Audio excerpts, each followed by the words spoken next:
or something. Record. All right, so we're recording. All righty. Thank you very much, Philip. Okay, so I'm Steve Aldrich. I've been in Cardano for a while. Was attracted, like most of y'all, via Charles's whiteboard, and didn't know anything about crypto or anything like that. Just I said, man, this is a whip smart kid, and you know, what he's saying makes sense to me.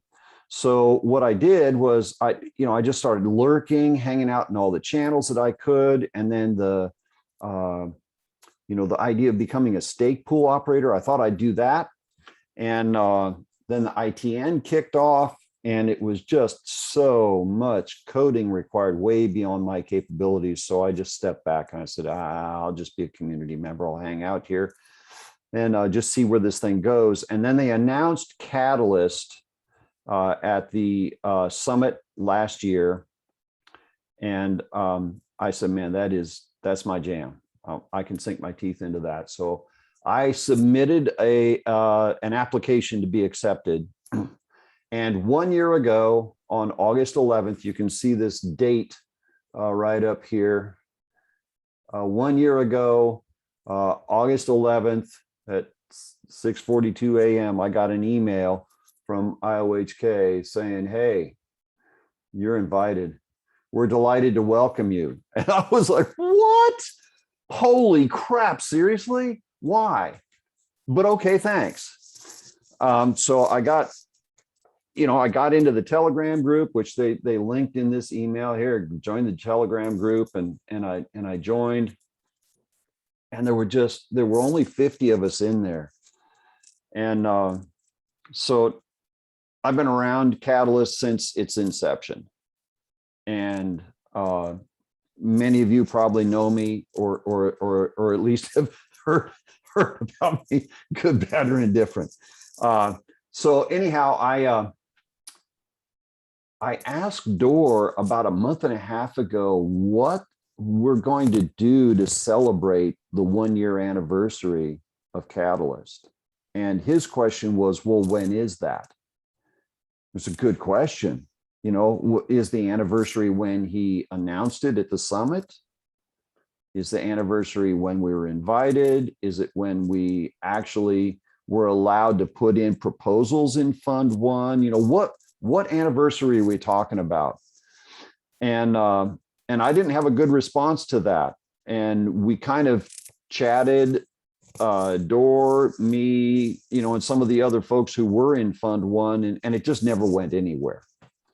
And so I was up early Monday morning, this past Monday, and looking at, you know, just my calendar and trying to figure some things out. And I went, holy shit, Wednesday's the 1 year anniversary of when I was invited. So I had been talking with the guys from MAD in Art, and I think they're changing their name now to MADNFTs, because they're not going to silo themselves strictly to art. And they're going to have MAD in sports, MAD in, you know, you name it. So anyway, I had been talking with Jeffrey, with them, and they're going to propose in Fund 6 to move forward on their NFT platform. And I thought, you know what, maybe I can get him to help me out. And so I contacted him real quick and I said, hey, look, I want to do this NFT. I want to commemorate this email. And my thought is, I've made the email into an image. Can we just scroll that image as like a memorial to that moment when I got my email and everybody else in that 50? And I only want to make 51 of them. I want one extra because I want to give Dor number 00. Because he's the mind behind the beginning of this thing. And so we talked, and by Monday evening we had a plan, and I had kind of moved off from this idea of scrolling this email because it's a rather long email. And I thought, well, who's going to be able to read it? And, it's just not going to work out. So I came up with the idea of making something that was more of a commemorative of being a Fund1 member. And I just added a little, pizzazz to it. So that was kind of the genesis of this thing. And then it was just a question of, hey, how quickly can we get this NFT done? And there were some anxious moments on my part going into Thursday evening, because the fella Jacob within the MAD ecosystem, Jacob had said, hey, you probably need to talk with Adam Dean. And I was like, sweet, I know who that is. Never talked to him, would love to get to know him. How do I get a hold of him? So then it was Adam and I back and forth. And Wednesday morning, I wanted it done so that I could present it at the town hall, because by then I'd been asked to present it at the town hall. I was like, oh boy, now I'm really fixed. I've got to get this thing done. So a little pushing here and pulling there, and about 9 o'clock, I think it was Wednesday morning. Now keep in mind, this is not even 48 hours later. About 9 o'clock Wednesday morning, Adam clicked the mint NFT button and minted 51 of them for me. 00 through 50. And then it was just a matter of announcing it and saying, here you go. And of course, my town hall announcement of this thing was totally botched in demo hell. But it was fun. Yeah, Philip, go. So I am interested in do we have, like, from the MAD NFT, do we have like a website? Do they have somewhere? Oh yes. Like, so it is MADNFTs.io. It is .io. No, it's .com. Oh, it is .io. Yeah. And they've got testimonials up there of all the different things that they've worked with, the different artists that they've worked with. The cool thing is that they've sold, my calculations based on what Jeffrey sent me. Here's, I did 400,000. This artist did 120. This artist did, they're knocking on the door of $750,000 US dollars in ADA worth of NFTs in the past couple of months. So I'm a little disappointed that neither of them are here to actually go ahead, Phil. Yeah, so this is something that I would like, because the rareables of the world, the NFT platforms for Ethereum are famous now, even, and I had no idea about this site, and I feel like I'm pretty involved, but obviously, yeah. So it looks to me like they sell exclusively on Cardano. Yes. I just wanted to ask about your experience. How much did it cost? And then maybe some more technical details, but yeah. Yeah, I can't speak to cost. And the reason for that is that, I've done a little advising for them, helping them with, hey, how does my proposal look and how to blah, blah, blah, blah. And they said, look, we'll just do this.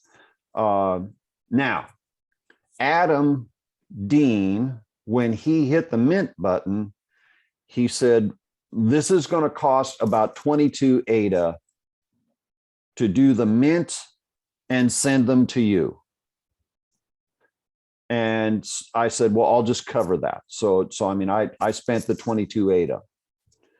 And then it's something just short of 2 ADA per when I send them out to the Fund1 members. So I can't speak to what it would cost if you wanted to commission them or if you wanted to hire them to sell your NFTs on their platform. As I understand it, it's a percentage of whatever the sale is. And my memory says 15%, but anyway. Yeah, thank you for inviting them. I hope that we will get them maybe next week or sometime after that. My question was maybe not, that was my question, like what is the cost of minting on the net, right? Yes, the cost of minting actually ended up being, oh boy, let me see if I pull up Telegram, is it gonna, I'm wondering where that's gonna jump up. Hang on, okay. So now if I go to Adam, where's Adam at? I can give you exactly what it costs because he broke it all down for me. Here's Adam. All right, so actually, if we look at the total costs breakdown, minting fees was 3 ADA. The token keep amount now, and I'm not familiar with what this term is, but it has to do with assigning ownership to the tokens that you just minted, I believe. That was 10.814 ADA. And then the fees to send the tokens to me was 1/4 ADA. Okay, because I'm now, if you go to a website called nft-maker.io. Yes, I was going to say there are different, I'm sorry to know, but there are several others. You can just look for the cost. I'm sorry. It's about 3.9 ADA to mint a new NFT. If you go mint NFT, you can just upload an image and try something.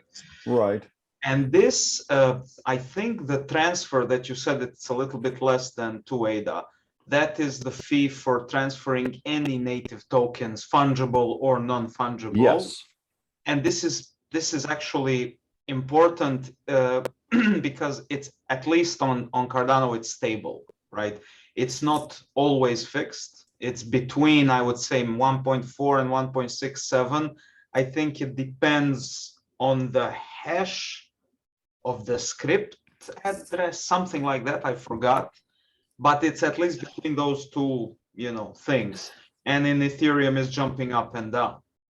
And the thing is, when you have a native token, whichever one you have, the cost of sending it is fixed. It's just that you have to see it for the first time and then you know how much it is. Yes. Now, in my case, the hello. Oh, I'm sorry. You're okay, Rick. So in my case, I had to put in 1.55554 ADA, and then my actual transaction fee was I recorded it and I can't remember what it was. It feels like 0.34 was the transaction fee.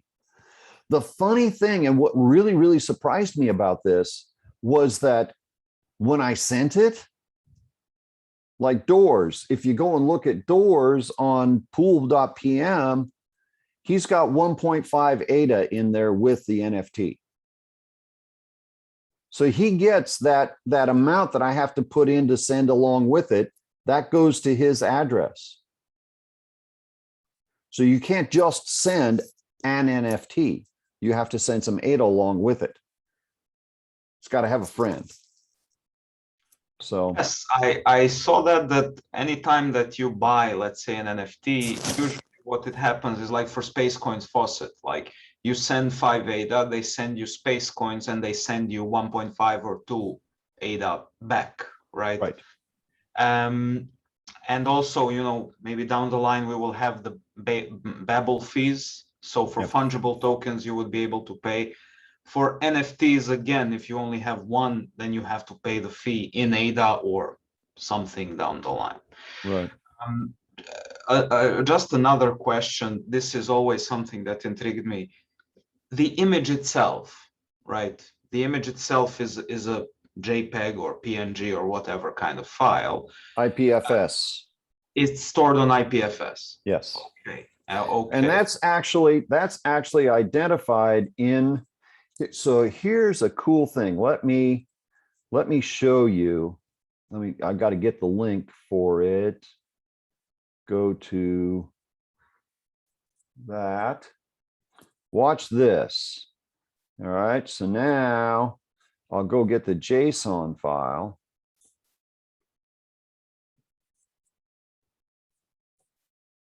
No.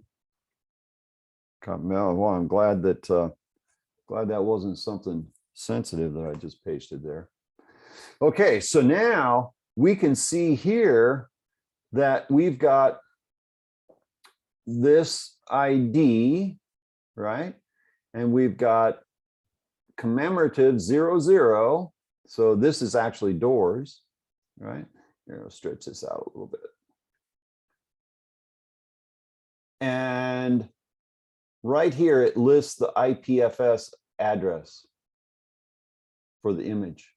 Very cool. Very cool. And the cool thing is that as somebody, setting up an NFT, this is just a test environment. So you get the image up and then you put in whatever you want. So when I was proofing this with Adam, I said, hey, how come up here it says 00, but down here it says 01? And he said, oh, yeah. That's just because in order to do this test, I'm just hand coding everything. He said, but BuffyBot, when I put it in, BuffyBot actually generates all of those serial numbers on the fly. So the cool thing is that if you, oh, what the heck? You just pressed enter, yeah. Yeah. If I change this to 00, you'll see that it doesn't list a name under there. As long as the name is the same here and here and here, it doesn't list the name under here the second time. So anyhow, this is just a really cool thing that I had no idea existed, that pooled up, that Smog put together, where you can actually test your NFTs before you mint them.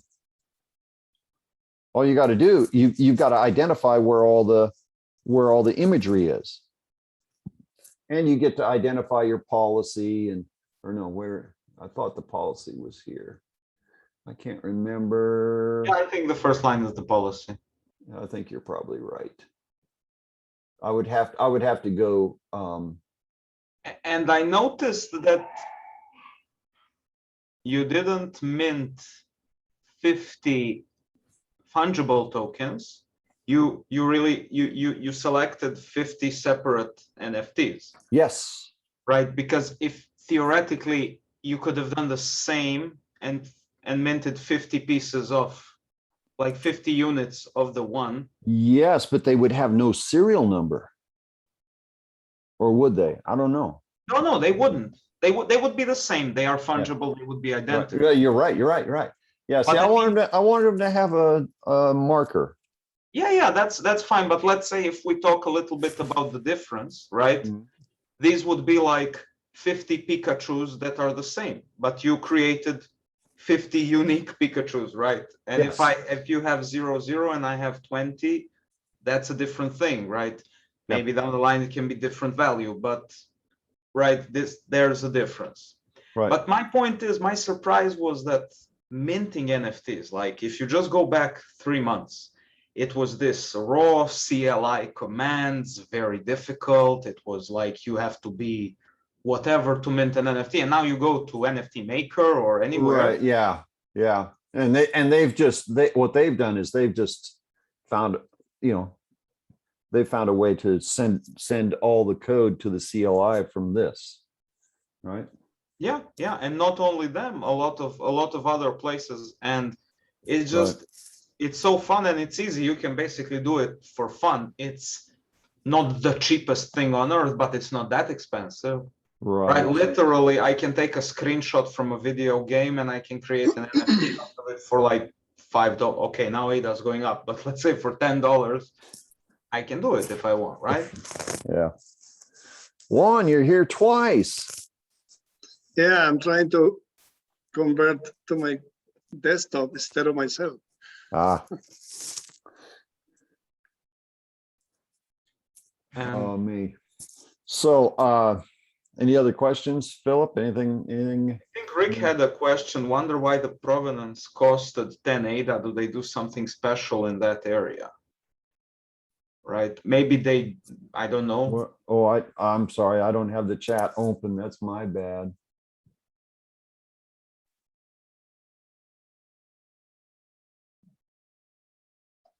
What? Who's now? What is it you're asking, Juan? I just No, wanted to have an address to open Oh, the okay. NFT and pull. Yeah, yeah. open. Hang on. I've got. I just want to make sure that I'm cautious about this, that I'm not sending off I someone. think if you paste the policy ID, he can search for policy ID. Yeah, well, I can't. Well, oh, okay. Yeah. Let me see if I can come back to here, and if we're right that is the policy ID. Don't send me the private though. Oh, wait a minute. I'm just not sure about It's that. fine. It's fine. Okay. Yeah, give me just a moment to Yeah, because this says policy. You see, if you go to the pool PM page, it says policy 5B0CF737, which is the Yeah. beginning of the thing on the top. But let's talk about the security side. Like, what can you share, Steve, that can compromise the security of the token? I don't think you can share anything, really. No, I mean- but forgive me. Not everyone gave me a standalone wallet address, and I don't want anybody to click on a link and they see how much ADA someone might have. Does that make sense to you? I mean, like in my video, you saw that what I did was I literally dumped 200 ADA into that address into that wallet so that I would have the money to pay whatever I needed to pay to do this thing. Right. And I also dumped it in there because I was buying jet chickens at one point. So I just had to have some of them when they were first, you could buy them. Give me just a second. I'm checking this policy address that this is going to be okay to send. Yeah, that's not actually it. That top number is not the policy ID.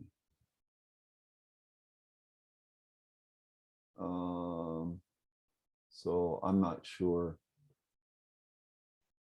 why that didn't work. So if I go here to NFT Coop, I click on this.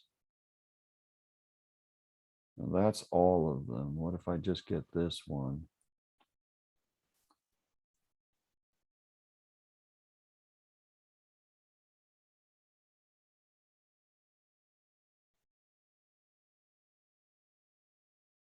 Copy.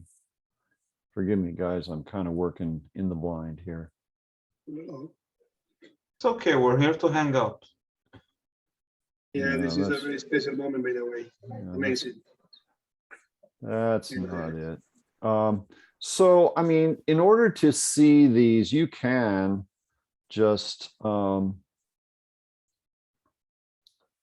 hell, what do I care?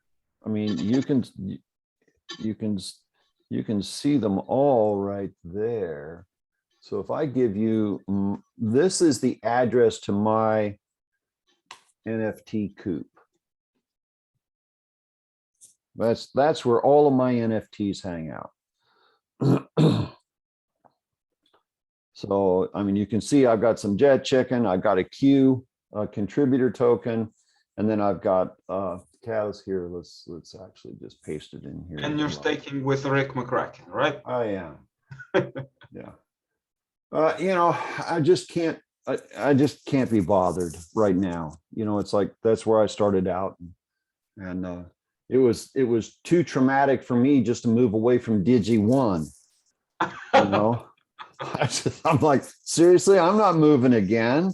You know, and you know his pools just keep paying. So Yeah. you know, And he's a good guy. yeah, I like. I it mean, a lot. You know what? When I, in terms of that, what I did is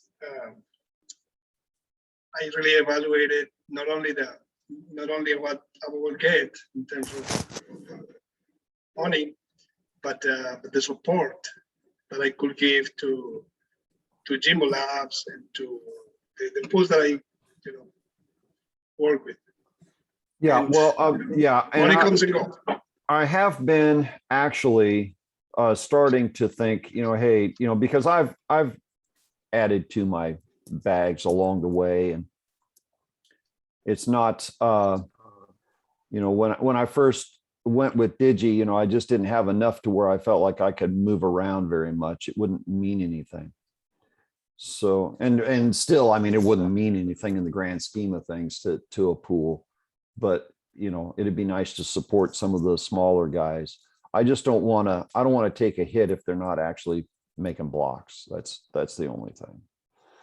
And I just can't, I can't find the time to actually do the research. So, I mean, if you know some that I should be supporting, I'm willing to give them a shot.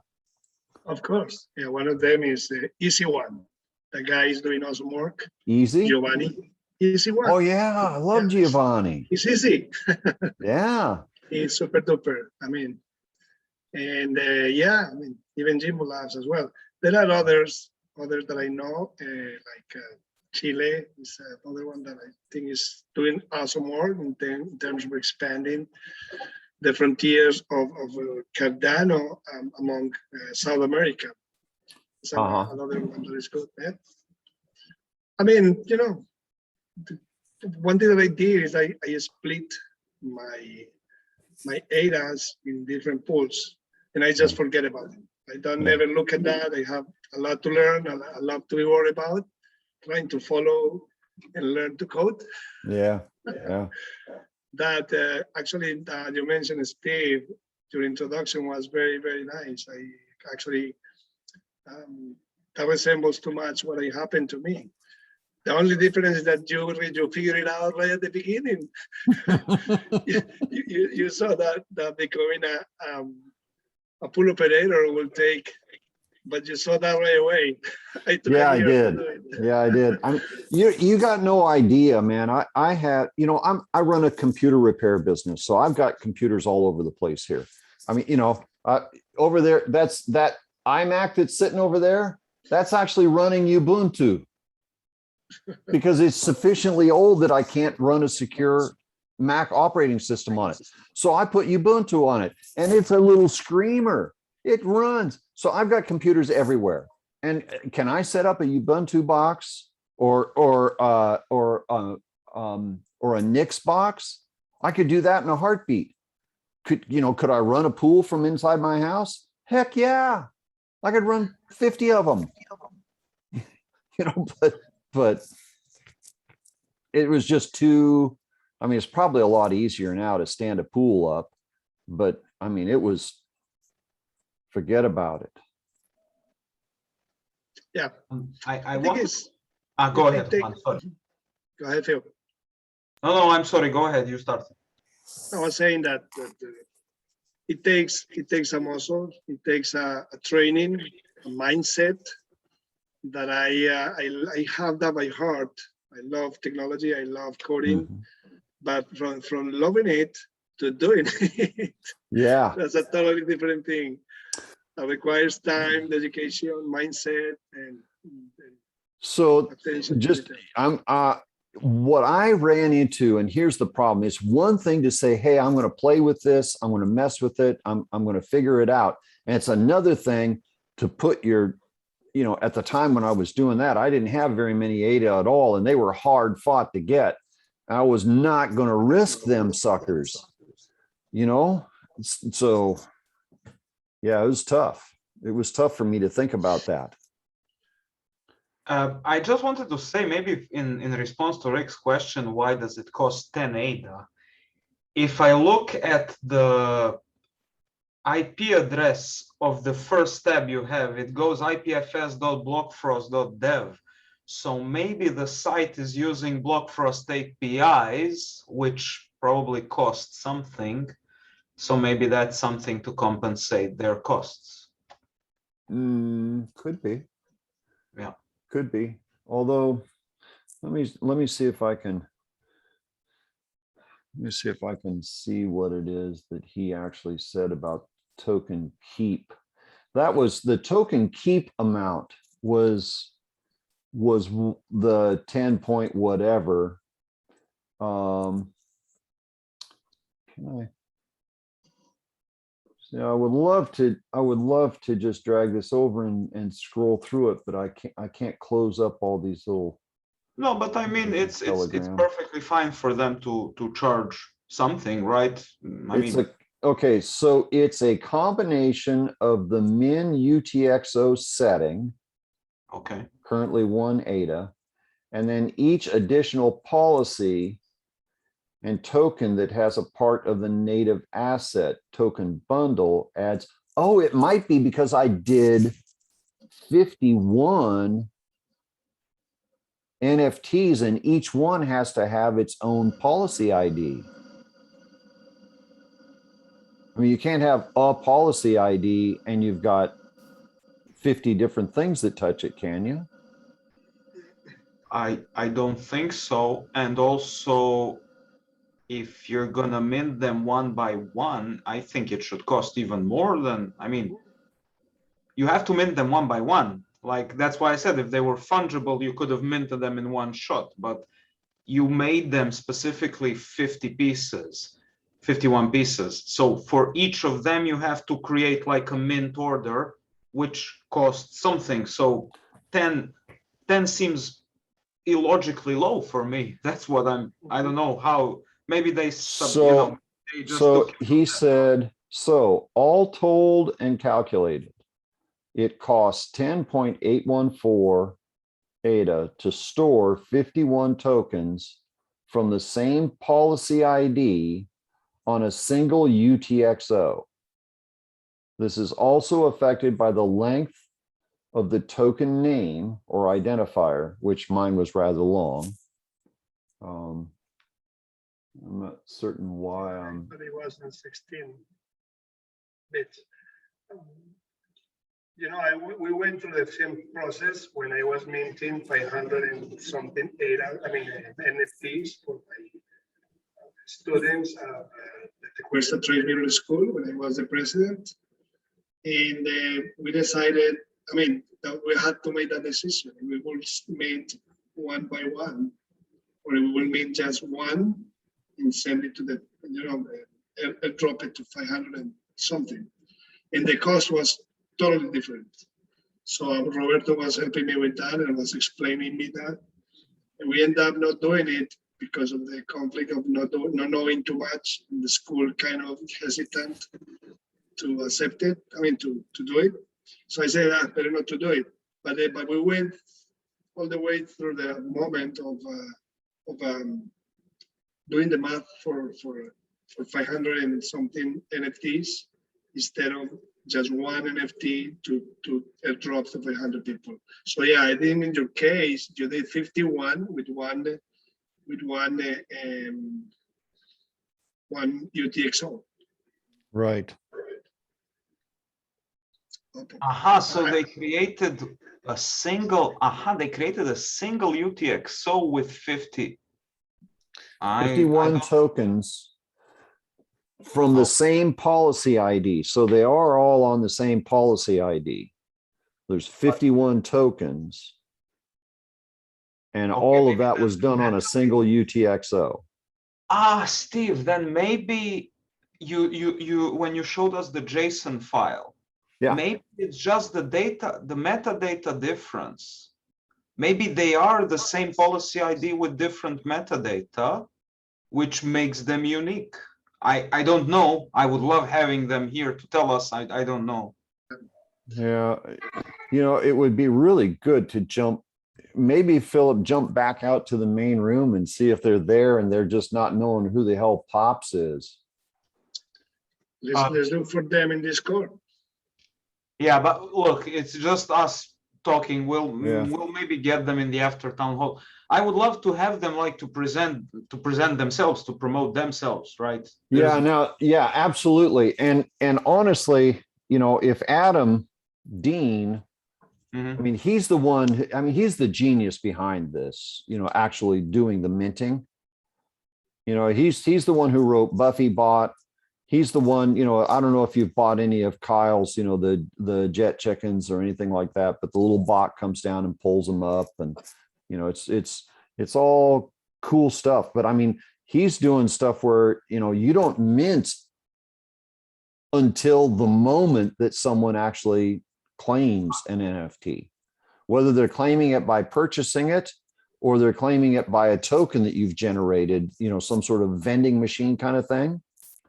And had we had more time, that's what I would have done. I would have generated a token, so a native token, and each one of the 50 people, including 51 people, would have gotten that token. And it would have been up to them to just go to the website and claim their NFT. Yeah, I think Kyle did something similar with space coins, just with no restrictions, like with no cap or whatever. But again, I don't know Adam Dean. If you can tell him to, if he wants to join the Swarm Discord, let's have him on the after town hall. Like, he can present his thing, and it's a project. It's nice, Yeah. And then we can ask all his questions. But it's just cool from a user perspective, right? And Juan, I am also aware of the costs with working with different projects. Like with Revuto, I spoke with them. They are from Croatia, and they made a token sale, right? And now they need to distribute these tokens to all the holders, right? And you have a cost of 1.5 ADA per transaction, which if you have a couple of thousand or 100,000 people, it's a lot of, it's a significant cost, especially when you didn't say to those people, right? If they're not expecting to pay it, so you just have to send it to them. They already bought it, you have to send it to them. I mean, it's just one example, nothing special, but it's just, it's not as complicated as it was only a couple of months ago. Now we have these tools, now we have these wrappers around. You can just click a couple of things and that's it, right? You don't even have to know about the IPFS and what's the cost of IPFS, or is there a cost of IPFS? Yeah. And it's actually surreal to think that a few months ago we had a completely different technology. Now we are so advanced, and now we are asking questions about, well, is IPFS the best way to a storage or Amazon, or so how can we do this? Let's say this specific one to be on the blockchain instead of being on IPFS or some other outsource, Yes. So, because that's very sensitive. At this point, we don't know what is going to happen with IPFS. It's a centralized system anyway. Yeah. So the idea will be to have those. I just think, as Steve, that would be great to investigate how can this be done, storage directly on the blockchain instead of an outsource. I'm a little concerned about that concept, though, because I mean, if you're a block validator and you're actually having to consume all of these files, all of the file sizes of these things that you want stored on the blockchain, I mean, you could quickly, blow a blockchain up to where that, nobody could validate the chain anymore because there's too much data size to do it. Yeah, Cardano is not meant for that, and the block size is limited, and the UTXO size is limited. But we have Filecoin that does that. I'm not familiar with exactly how, but they Their blockchain is like, I think 5 terabytes or something. So, and you have something that I just found out a couple of weeks ago. It's called Arweave.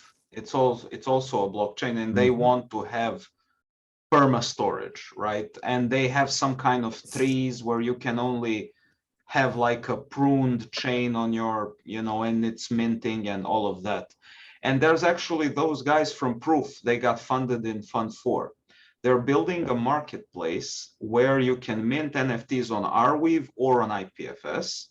And inside the metadata, you have a pointer to the Arweave blockchain. So it just shows where the file is stored there. And like in their service, it would be like you just do all the clicking. They store it on Arweave. You have to pay something for it, but the prices are really acceptable now at Arweave. And then you just have a pointer to there. And they use that as perma storage, right? So that's like on chain. Now Arweave is very new. I think they only have like 150 validators in total. So, it's.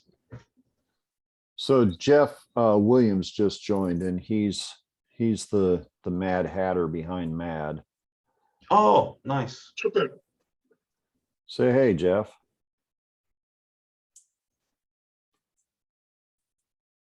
Jeff needs to unmute himself, or maybe he's shy.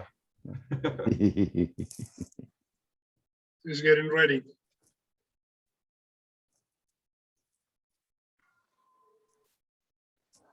Yeah. Oh, okay. Scared him off.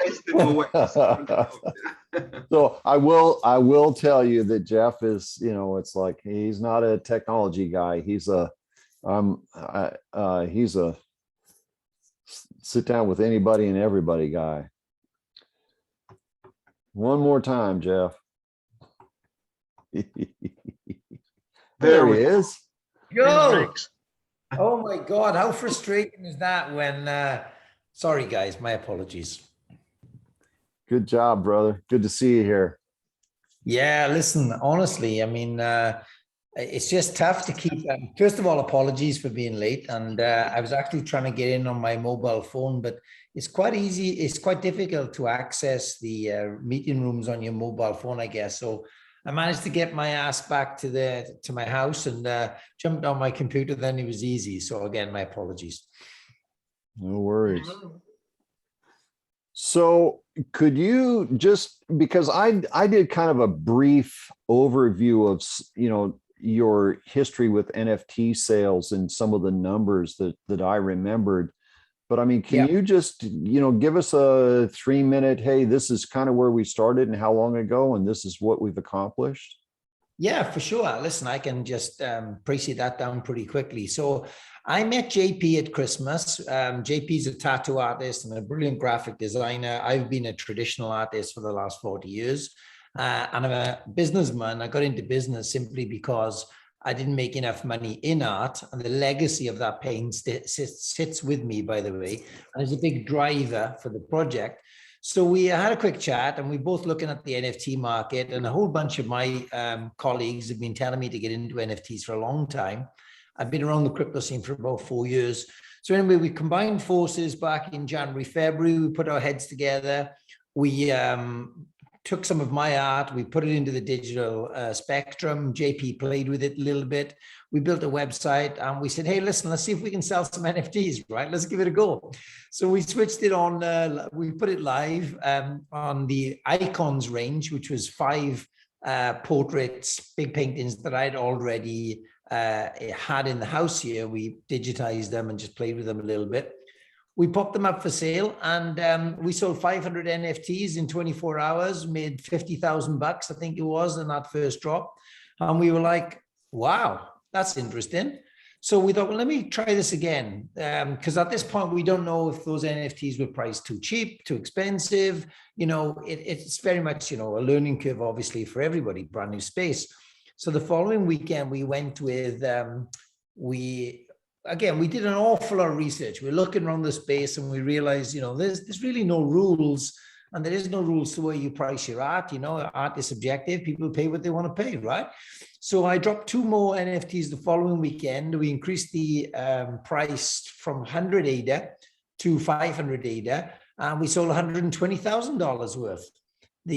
So we increased the price by 5 times, right? And so we're like, wow, this is interesting. You know, we're onto something. And bear in mind, this is with a website that is just cobbled together. We're taking orders manually. Nothing is automated. We've got like little notepads for writing down everybody's stuff. We got a team of guys in to sort of get all this on a spreadsheet across 3 or 4 days. And the net of all of this is we've gathered a lot of experience. We've realized that we can help other artists enter this space based on our experience. So MAD is all about making a difference. So Ellie Murphy is a good example on the screen there. We wanted a couple of Instagram stories of nobodies. So Ellie would be classed as a nobody artist, right? She had 350, not 350,000, 350 total followers on Instagram, which is not great, right? Considering she's a pretty girl, she's young, she's dynamic, all of these sort of things. And we looked at some of she just got into painting, and we're like, wonder if we can help her put cash in her pocket. So we dropped a couple of NFTs for Ellie, and she's literally just started painting during the COVID lockdown, and we made her $25,000. She was she just couldn't breathe with excitement, right? And we videotaped all of this, all of the Zoom calls, and we've obviously created testimonial videos. Just before Ellie, we grabbed Baz Van Galen. Baz Van Galen did a portrait of Charles. That's the comic that you're skimming through there. If you go to artists on our website, you'll see Baz Van Galen, and he'll come up. You'll find them on there. They're not difficult. Yeah, scroll down, and then you'll get to Baz there, left. See Charles on the left? Click that one.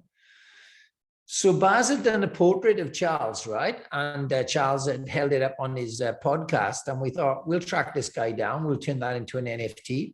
And basically, Baz's drop made him, I think it was $30,000, $35,000, something like that. Might even have been 50 if I was I can't quite remember, to be honest with you. But basically, it was a life-changing amount of money, right? And we obviously did a follow-up Zoom call with Baz. We recorded it all, edited it all into a really cool testimonial.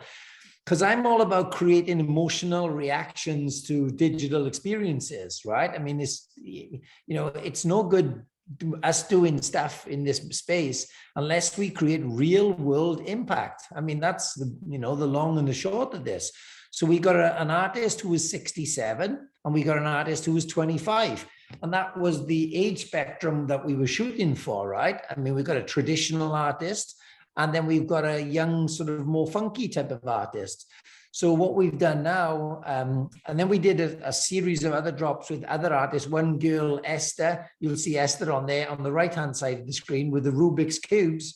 Her dad drives around Panama collecting Rubik's Cubes, and she builds bloody great big 6-foot paintings out of Rubik's Cubes.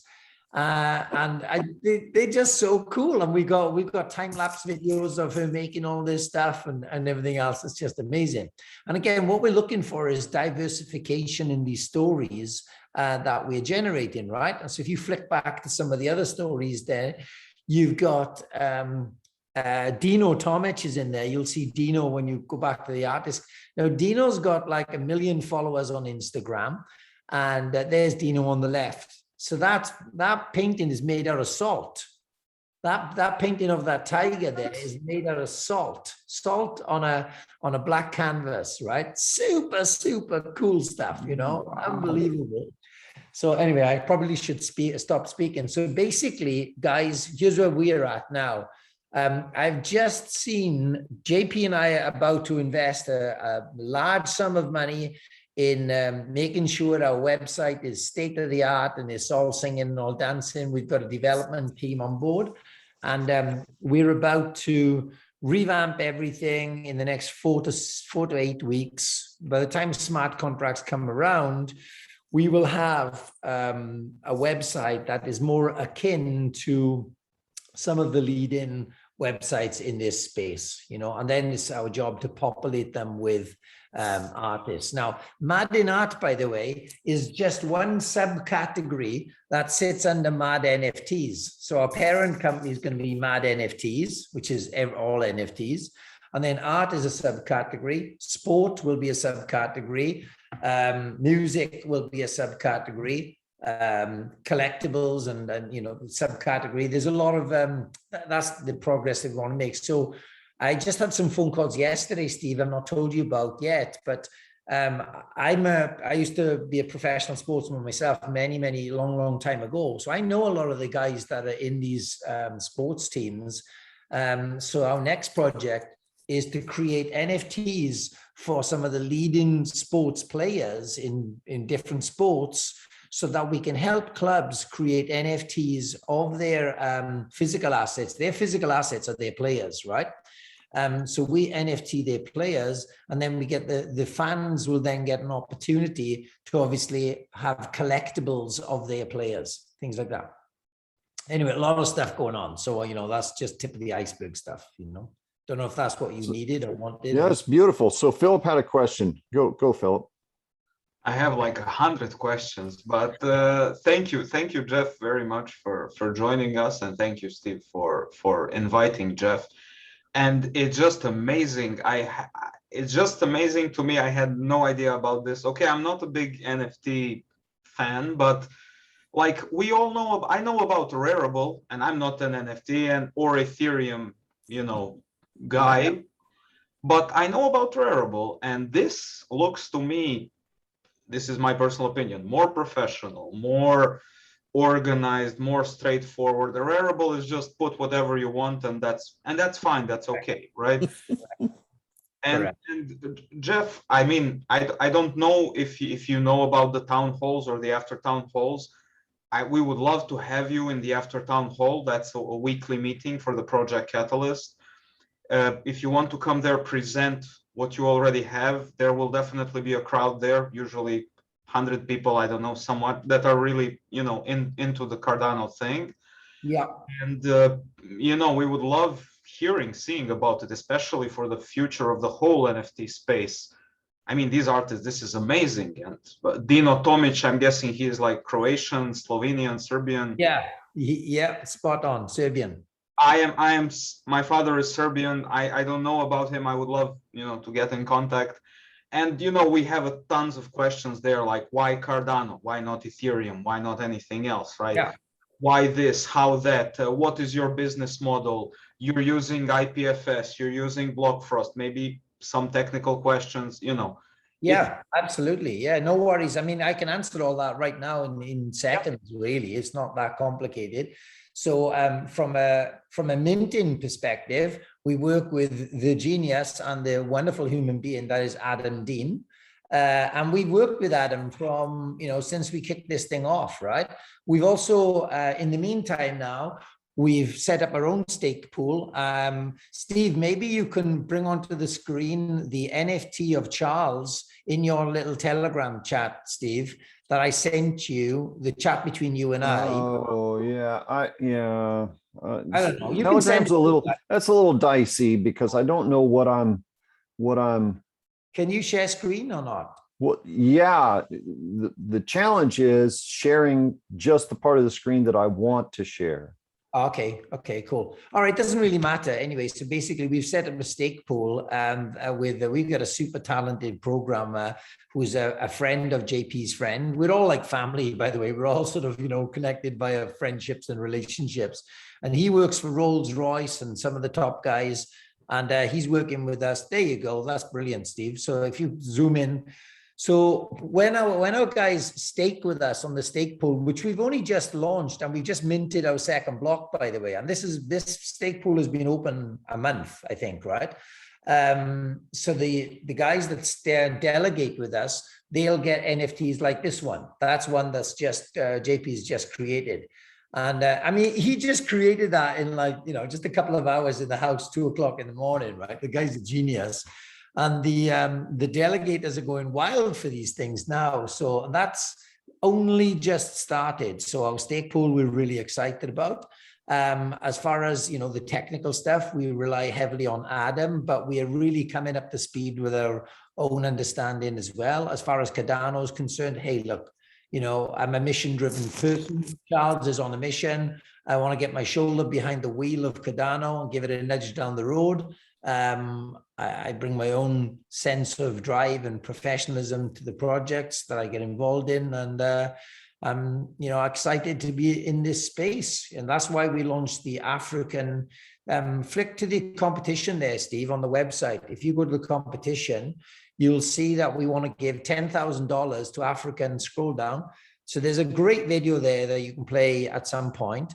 But we want to give 10 grand to the universities in Africa. And in a nutshell, they can submit their work to us, and then we'll get the community to vote on who they think is the best pieces of work. And then we'll mint those as NFTs and we'll sell them, and we'll give all the money to the, you know, the African university, and the artists can split it with the art department. Now, I see that as a very simple way of engaging the imagination of the African people that brings them into Cardano and incentivize them. I mean, life is all about incentives, right? If you offer African universities 10 grand, then why would they turn that down? There's no barrier to entry whatsoever. We're not asking them for any money. We're asking them to participate. So anyway, I'll stop there. there's so much going on. So it's just amazing. It's just amazing. And Steve, I don't know if we can maybe get Door. I mean, the perfect thing would be for me if Jeff can be a guest in the main town hall and then have a room in the after town hall. Also, Jeff, maybe not now, maybe when you have something coming up that you want to promote. I don't know, these videos of the town hall are viewed by thousands on YouTube. So, you know, it's something, and it's very valuable, obviously. So, you know, you're welcome to come whenever you want. That's what I'm saying. I'm being so grateful to have Steve at my side, to be totally truthful, right? Because I find it, I mean, honestly, I find it impossible to navigate this space without Steve. I'm like sending him like little messages. Can you send me a link to this? Because I mean, we're all so busy, right? And the truth is, you can become a little bit overwhelmed with the 100%. Things in you. For example, I really want to put together a Catalyst Fund 6 proposal, but I'm kind of looking at what's going on, and and I'm thinking, gosh, you know, do I need to just get on with what I'm doing? Because it takes a lot of work and focus to put the right proposal together, and I want to be very respectful of that. And when I'm doing that, it's pulling me away from other essential work that I need to complete in order to push our project forward. So I'm sort of torn a little bit, but I will go ahead, Steve, because JP will kill me. And if I don't do it, so I am going to put a Fund 6 proposal. I think I'll put a couple. I'll put one for the African angle of making a difference in Africa. I believe that this competition that we're offering will help to engage more people into the Cardano space. Yeah, and I think that I can drive someone who has contact with most of the West African universities right to you. Great stuff. Yeah. And you know, out of Jeff, I'm very impressed with your work and what you just said. I just want to mention something related to the putting proposals together. I mean, at this stage, it's about ideas. Just put your ideas there, and see how much attention they grab. And you know, I think the way I see it is that if you have a great idea, if you don't put it, does not having respect for the environment. You know, in my case, I put 2, 1 and 3, and now I just put another one. I'm not sure. I don't know if I'm going to be able to be on front of that, but the idea is there. If someone else grab it and they think that is important and they can, you know, lead it and be the champions on that, let be. But yeah, it's a matter of just actually putting together minds and efforts to solve problems and solve, you know. So that's it. I mean, I think it's it'd be great to read about your proposals. I'll be there. Yeah, and proposal writing can be, you know, tough, and not only writing, but following it through. We're now doing 3 for Swarm, probably 3, maybe even 4. We're doing other things, all of us separately. So, but yeah, Jeff, if time, okay, you have Steve and he knows everything and more than me. But like even Steve, if you No. if you don't have the time, I'm sure we can find someone to help Jeff write a proposal. Even like even if you want to outsource it, Jeff, we can Yeah. find someone to. Basically, my observations are this. I understand it's been a big shift in thinking when you come into the Cardano space as a businessman. Number one, for example, the collaborative efforts of everybody is quite frankly astonishing, right? I mean, I'm just like, you got to be kidding me. I mean, this is just wild, right? I mean, it's a really big shift in corporate thinking. You know, where is the competitor advantage? Why would I share all my ideas with everybody? It's just crazy, right? But I love it, by the way, because I'm a love-based person. I'm not a fear-based human being, right? I'm far more, I'm just a completely love-based human being. And I've worked with lots of people, and there's different energies in the world, you know, we all understand that, right? So I found something that I'm very, very excited about, okay? I also recognize that if I'm going to execute and deliver, I need guidance, because there is the way you write your proposals and the way that I need to submit my stuff is alien to me. It's different. And I'm coming up to speed. And I've told Steve that I'm not very good at swimming in a straight line. I like to splash a lot of water around and get stuff done, you know? So yeah, I would take on board any advice and any guidance you can give me, and I would be super grateful. And I'll do that via Steve, if that's okay.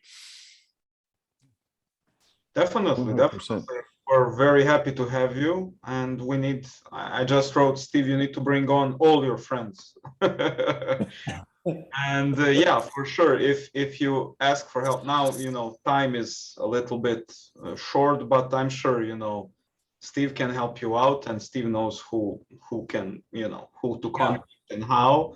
And it's just a pleasure. And when you want to promote it, if it's next Wednesday or the Wednesday after that or the Wednesday after that, you're all welcome. Saturday sessions are here. You're always welcome. I didn't expect this kind of, I just expected, you know, Steve to show us a little bit and for us to talk a little bit about, hey, where is it stored, blah, blah, blah, and that's it. But this is amazing, right? This is way above what I expected. So thank you. By the way, I'm free, guys. I can speak next Wednesday. I'm right in the middle of this storm right now. It's exciting. It's great. I'm happy to speak. I've written a short proposal already. Steve has seen it. He can send that over to you. And I'd love your thoughts. It's only a brief document for now. If you want me to change it, I'd be happy to make those changes. We're sort of, let me tell you the position we're in right now. We're in this position of gathering experiences with the artists. We're about to move to an automated version of that so we can increase the onboarding, the amount of artists, right? So we want to have this phase where we're like controlling the artists coming in, because we wanted to create really good testimonials that people knew it was all about real art. We're about to bring this automation to the website. And then at the same time, we're transitioning to NFT applications and experiences outside of art and actually in business. So there's a lot going on with respect to that, you know, finances, you know, lawyers, legal stuff, all those type of things. Because a friend of mine runs PwC in Ireland. PwC, you obviously know, is a big company, right? And he runs the show there, and he's keeping an eye on we're great friends, and he's keeping an eye on what I'm doing, because he wants to throw a lot of money at this space, right? From a VC perspective. And I'm like, well, his name is Kevin McAllister. You can Google the guy. And I'm like, hey, listen, let me just progress a little bit. Let me just navigate through this space a little bit, and then understand all of the moving parts, really. So any help you can give me as far as growing this thing is concerned, because I know that we need to do this in a fashion that benefits Cardano, right?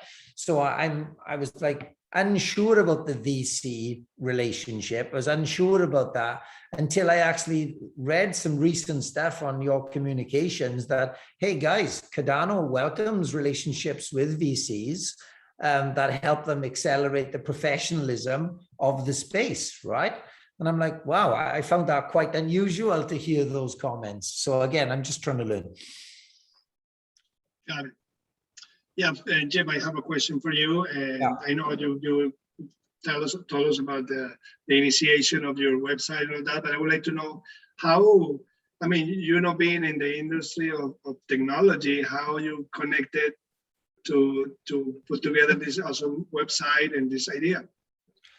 Yeah, well, it's really, again, it's a very, very simple answer. So JP has website building skills. We both have the talent to understand when we don't have certain skills. So if there are skills that we don't have, we reach out and we look for people that have those skills. So that's the answer to that question. We knew that we needed to learn more about how the minting process worked.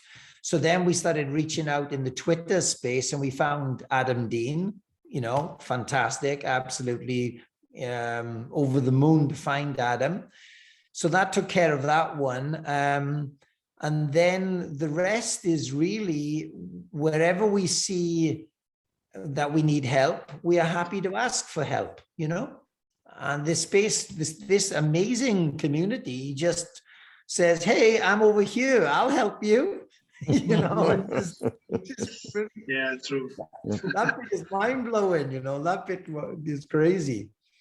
So, And sorry, one last thing is with the money that we generated, it's important for the guys to know JP and I already have our own successful businesses. So we're not taking any money out of Cardano. So when we make money from Cardano, well, that goes in our business funds. And then we make sure that we invest that money into programmers and developers. So when we need to spend money, we spend the money on the development of the site. And the other thing to realize is when we drop our own art pieces, of course, we make money, but when we drop pieces of the other artists, they are the guys making money. So in the second half of our project, we didn't make a lot of money, but we got great testimonials. hey, Rick's got his hand raised there. Yeah. Yeah, because I was wondering, you said the first time you ever put NFTs on your site, you immediately sold a whole lot. How did you do the marketing when you were unknown as a site? How did you do that? Because to create the site is one thing, but people still need to find it, know that it's there. So yeah, great question. And again, a really simple answer. So I already had a lot of art pieces, so we were able to make quite an impactful set of videos and visuals because I've got a lot of big paintings and stuff like that. You can see some of my work on skinsart.com, SKINS, skinsart.com, skinsart.com. You can look that one up. And then you'll see that I had a lot of assets that I could advertise, right? There you go. There's some of my paintings there, right? So what happened was we created a website that was very strong visually with the paintings. And then we advertised the drop on Twitter. And because I think that's Rod Stewart there, the famous singer, right?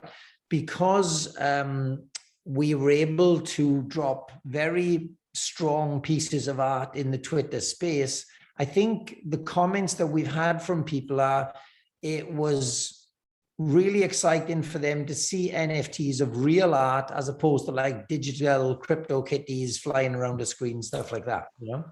That's very true. Of course, if you see one person having some fun creating, what is it, the next cyberpunks, then everybody makes that, and then you can stand out with real art. And for me, still the future of NFTs, even in the art space, is going to be quality art more. Well, I'm not saying that it isn't quality, all the rest, but well, yeah, let's face it, there's a difference in making it. So Okay, so because, well, for me, I'm doing the ambassadors. I'm not sure if you know, but I'm also working now on a project, but it's also for Africa, and we want to do language preservation in NFTs. So I was very curious to hear, or if you have time for me at one time to have some one-on-one conversation about your experience, because I'm pretty sure you can learn a whole lot to me for that. Yeah, anything you guys want. I mean, any questions, Steve can hook me up with you guys, give you my details. There's no problem at all, anything. Sometimes it's easier to jump on a Zoom call, of course, where you can just face to face with people, you know? Yeah, I'm also very much in favor of talking, because I know a lot of people like SMS or chat or whatever, but I'm also old school. I still think that talking and interacting goes 10 times as fast, and you have less miscommunications to clear up. But well, it's probably another generation than us, Jeff. We are used to. So true. So that would be very cool. Well, if Steve then, well, I know Steve, but I will surely take you up on that offer. I'm pretty Yeah. sure I'm very, very helpful for the help you will be giving me. So Yeah. Rick, you're on Telegram, aren't you? Yeah, oops, yeah. Well, I hardly use Telegram. I have a Telegram channel. I need to fix it up. The Telegram Twitter thing is not really my thing neither. And there You were sound others. like me. You sound Yes, like I me. am. I am. Yes, I am. So it was so recognizable, all the stuff you said, and also here in Discord. For me, it's still sometimes I forget what I put where to whom. Yeah. And you Steve, say, yeah. Steve is probably laughing right now because it sounds like you're reading my script, honestly. I mean, A little bit. guys, you know, it's crazy. Yeah, well, it's pretty cool. But in the end, we're all here to help Yeah. help bring the message of Cardano, and I can tell, and especially since you also say that Africa is one of your main concerns. Yeah. Well, I just got funded for the project to have news and education, but in African languages. So I make animations to explain blockchain and everything else, and then also Cardano, but I make them in as many languages as possible. So one animation, and for instance, I'm already have 10 or 12 translations now, and I want to go on and create it like that. So that's kind of our deal. Hey, by the way, I have two children. One is 26, and my daughter's 26. Joshua is 22. Guess what they specialize in? Languages. So Georgia speaks French and Spanish, and Joshua speaks Portuguese and Spanish. They've just done 2 degrees in those languages. So it's really great to hear you say those things. I'm passionate about languages. Oh, wow. Then we surely have to talk even more so. So it's kind of like, and as I'm saying, I'm just working on that idea for language and culture preservation in NFTs, and I think we could definitely talk and have a good understanding and perhaps collaboration there. Beautiful. I just watched the incredible and beautiful video that somebody created about that Ethiopian lady building her little studio.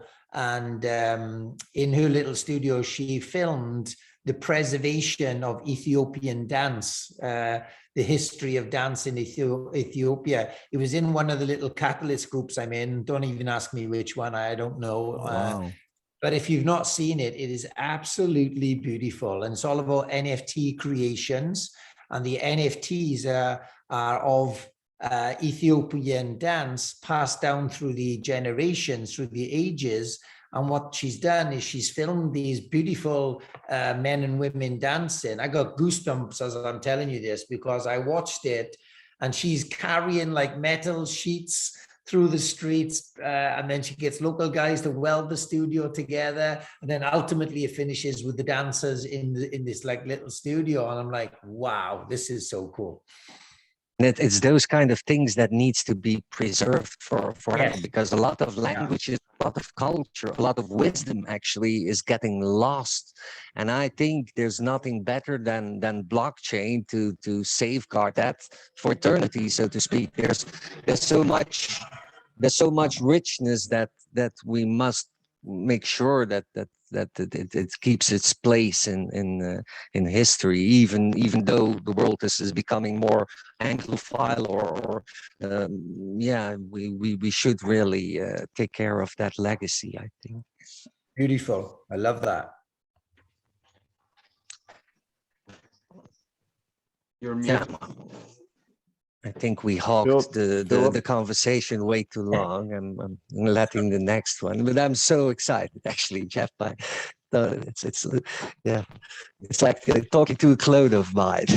Also with the Discord and other things and the overwhelming, it's really fun. Yeah, I just wanted to say that it's really on a general note, it's really nice to see a generation of people that I'm, by the way, 29.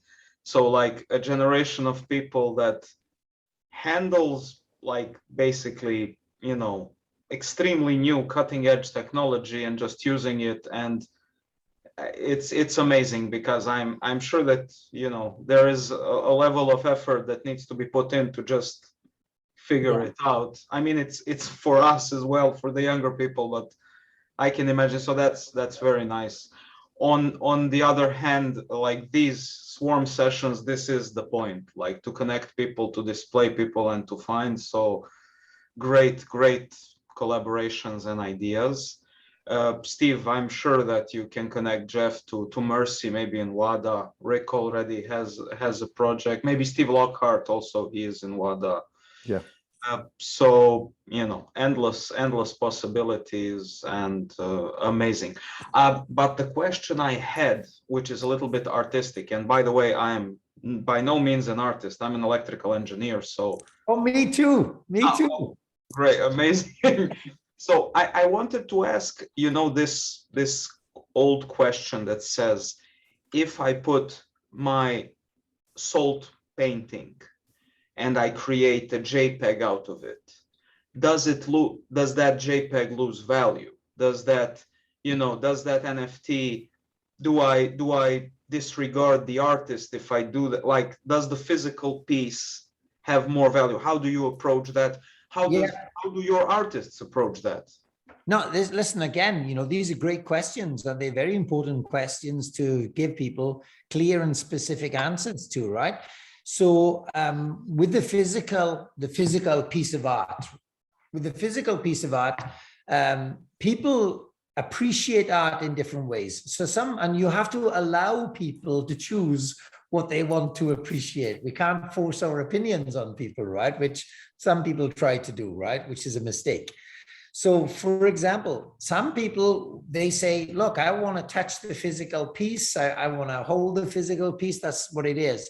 Other people are super happy to have a digital screen on their wall or their TV screen and experience the digital screen that way and use their mobile phone and everything else. So the first answer to the question is allow people to experience and choose whatever they want. That's the first thing. The second thing is more about ownership and value and that sort of thing. So the argument is, well, if I buy a physical piece, I own a physical piece, right? I mean, there's my value. And if I buy a digital piece, why don't I have just the JPEG? Why don't I take it off my friend? He's got it and I've got it now, and I've got the digital piece, right? And that's also true. But when you've got the JPEG, you don't own anything like an NFT. So the conversation moves into, look, if you want to own the actual asset, the actual NFT, then you buy the NFT. But equally, if you don't want to own that asset, that's okay as well, right? That's okay. You can just experience the JPEG. You can not own the NFT. And we mustn't bully people into this space. We mustn't bully people into buying NFTs and over-exaggerate and over-inflate the expectations. One of the worst things that's going on in this space is inflating greed and inflating expectations. It's very dangerous. You know, people are selling NFTs and people are buying them hoping to make lots of money. There's every chance that those NFTs will be worth no money. So they should be making a decision in their mind that says, hey, am I happy to buy this art because I think it's super cool and I want to put it on a big digital screen in the house and spend $100 on it? Great. Fantastic. Thank you, Jeff. That's such a nice insight. Yeah, I guess that the ownership itself is different, like than the enjoyment of the art. But I'm also interested. So the artists see it the same way. I mean, obviously they do. They don't have a problem with me just copying the JPEG from your website, right? I mean, hey, it's on the blockchain, buddy. You can just go and view it you don't have to buy an NFT. You can see all of this art on the blockchain. There's no worries there. It's impossible to stop, and it would be naive to Steve, did you just pour a beer? You've made me like so jealous. You just poured a beer, you dog. No, it's not a beer, my friend. Coffee. It's a Murphy's. It's a Murphy's. It's not a fucking beer. It's a Murphy's. Exactly, man. I'm telling you. And you can't see through it. I'm telling you, I'm going to pour a big whiskey, you bastard. So yeah. By the way, listen, I just want to tell you a little personal sacrifice story. I'm on this call tonight, and 25 of my friends have just finished playing golf. I played golf today, and I played great. And they've all gone drinking down on the seafront in the sun with all my other friends. And they said, Jeff, where are you going? I said, I've got to go on this video call with these people from around the world. And they looked at me like I was a fucking alien. I'm telling you. Yes, I believe so. To do what? Cardano, what? Thank you even more for the sacrifice. Yeah. So going back to your question about the artists, your question was, so do all the artists think this way? Everybody thinks differently, right? Everyone's going to have an opinion about this. I think my maturity as an adult helps me realize that, hey, certain people are going to do certain things and certain other people are going to do certain other things. And that's all good.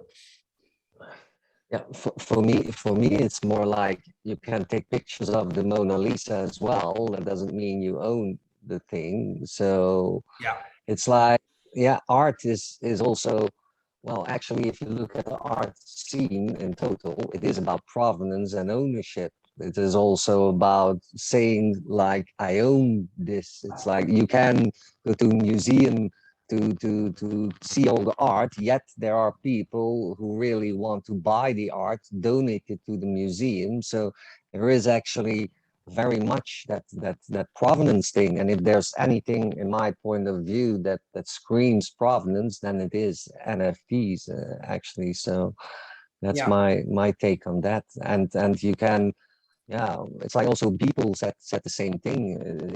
It's still a mindset that needs to be switched for some people, and some people believe in it and others don't. But what I feel is going to be the biggest difference is the combination of NFTs with business models, with everything else, because that's my specialty. And I see so many possible business models in which you combine other things with NFTs.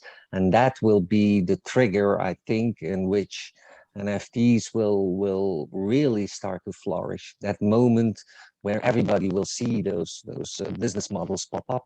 Because at this point in time, I don't see that much creativity in that area, to be fair. Rick, I think that area is going to explode over the next 6 to 12 months. I mean, we personally are going to create a number of business testimonials. By the way, I can guarantee you that is going to be one of our big drivers. We're going to create business testimonials. We're going to help illustrate to businesses how NFTs can be used within their daily infrastructure. So if you've got some skill base in that area yourself, then we should hook up as well privately and, chat about that and expand on that.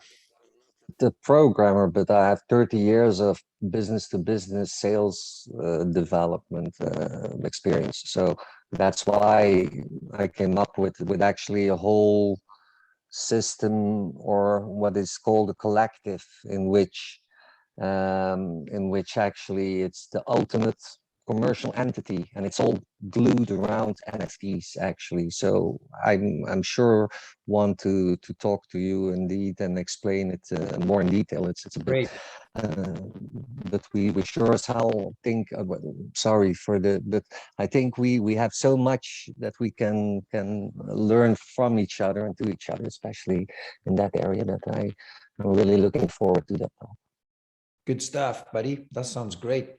And again, I would have no idea how to find you. So maybe Steve can be the collaborator here and make sure that we're all able to speak to each other, even if it's a chat group or something. So I mean, do you want me just to type in your email address here, Jeff, and you guys, I mean, you old dinosaurs? I can, yeah, well, or I can just, well, you can just see mine here. So if you have, it's actually easy. You know one of the easiest things may be, Steve, right, is, and you don't have to participate in it if your time is too busy, but maybe we create a little Telegram group where we can all find each other. Oh yeah. And we can just title the group NFT Dinosaurs, right? I mean, yes. Dinos, yes, NFT dinos. I'm in for that one. Yeah, Philippe. Unfortunately for Philippe, I will be there as well. I don't mind being. Philippe, sorry, you're too young, my friend. 29. I'm sorry. You have. Hey, you know, all other guys believe in saw the beginning of internet. You know, for you, it's unbelievable to understand what kind of thing shock that was, and it's actually, and the whole difference is that this time there's way more openness from the developer country for everybody else to get involved, and that's why I think blockchain has the potential to do what internet didn't, and that's actually making a change in this world. And that's just because of that openness, that it's not only the developers and the rest applauding this time. So that's my take on that. Amazing. Pardon me, Rick, what is your Telegram handle? Oh my God, that's a very good question. And Juan, why don't you all drop your Telegram handles in here for me? Sure. Yeah. So, I just wanted to ask in the meantime, Jeff or Rick or for the future, Jeff, you said that you will move on. I mean, not move on, but like NFT art is just going to be a part of the bigger NFT thing. You mentioned sports clubs. I just watched the Gimbal Labs review meeting, and they said they found a way. They're creating this product called the Dandelion APIs, so you can just access these APIs, but they found a way how they can limit access to those APIs to the wallets that only the wallets that have a certain token. It can be NFT, doesn't have to be NFT, right? I think my opinion is that the NFT as an asset, as a technological thing, the potential is yet to come. I know about Chile's that they have partnerships with Juventus, Barcelona, you know. Yep. And that definitely gives, let's say, a part of the governance, maybe a little bit to the owners. It can give access rights, maybe to some kind of technological, whatever groups or anything. But do you maybe have something to add or to implement these kind of things? Yeah, and listen, you know, straight away, are you talking about application use of NFT, or do you want to talk about the technology of it? Which angle do we want to talk about? I would go, let's say, with the application use. Okay, so for example, right, we already know that there are lots of ticketing opportunities. Let's say you're going to run a concert or something like that, right? And then people, when they buy their concert ticket, they're actually buying an NFT, right? You know, kaboom! Not only do they get the ticket to the concert, which has got a code reader on there, nice and easy to log them into the event. They've actually got a commemorative NFT of the bloody concert as well, right? Which is going to hold, future value. So there's a very, very simple illustration of a business. So the whole ticket industry would be insane not to move to NFT generation and usage, and that includes all sports, all entertainment. Imagine the impact that that's got, right? So, I mean, I could work with some of my team and developers and purely develop a website that offers ticketing or NFT generation opportunities. Easy, bang. There's a business solution right there. Jim, I have a question for you. And let's say someone mints an NFT in one blockchain, but then someone else decided to mint the same NFT in another blockchain. How will you manage that? Okay, so is that to me or was that to yeah, to you. Okay, to me, yeah. Yeah, you are the one. Oh, sorry, guys. Sorry, because I know I can see Rick down there. I wasn't sure who the question was to. Okay. Oh, Rick too, yeah. So look, we already know that people are creating NFTs that they should not be creating, that they are illegal, basically. They're stealing people's art and they're just doing bad things, right? So the answer to that question is the person that has the permission to create the NFT is fine and everything is great. And the person that did not have the permission or does not prove they have permission should be sued and their ass should be, put in jail. So what we are going to hopefully do as this whole system goes forward, there will be very clear penalties, I hope, for people that that participate in activities that they should not be participating in. Yeah, it opens a big Pandora box.